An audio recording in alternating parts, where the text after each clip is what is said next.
నేను ఈరోజు విశేషాలు వచ్చేసరికి హెల్తీ బ్రేక్ఫాస్ట్ సిరీస్ చేద్దాం అనుకుంటున్నాను అండి. ఏమంటారో మీరు కామెంట్స్లో సజెస్ట్ చేయండి. ఫస్ట్ వచ్చేసరికి ఆనియన్ టమాటా చిన్న చిన్న పీసెస్ కింద స్లైస్ కట్ చేసుకున్నాను. అండ్ నెక్స్ట్ క్యారెట్ క్యాబేజ్ తురుమేసుకున్నాను అనమాట, తినడానికి మంచిగా ఉంటుందని. కార్న్ వచ్చేసరికి ఉడకబెట్టుకున్నా, అందులోకి స్పైసెస్ కారం కొంచెం చిల్లీ ఫ్లేక్స్ వేసుకున్నాను. అండ్ కొంచెం మిరియాల పొడి వేసుకున్నాను. ధనియాల పొడి కూడా మీ దగ్గర ఉంటే ఏమైనా స్పైసెస్ నచ్చినట్టయితే వేసుకోండి.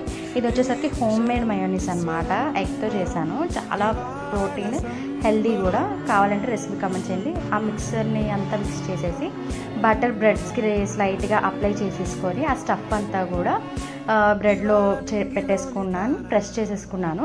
కొత్తగా శాండ్విచ్ మేకర్ తీసుకున్నా, సో అందులో శాండ్విచ్ చేస్తున్నాను అనమాట. చాలా ఈజీ అయిపోయింది, నాకు పని అయితే చాలా ఫాస్ట్గా చేసేసింది. అయిపోయింది అంతే, బ్రెడ్ శాండ్విచ్ రెడీ. ఎగ్ కూడా బాయిల్ చేసుకున్నాను అనమాట, బ్రేక్ఫాస్ట్ కదా హెల్దీ అని. అండ్ అలానే డూ ఫాలో ఎంసీ విశేషాలు.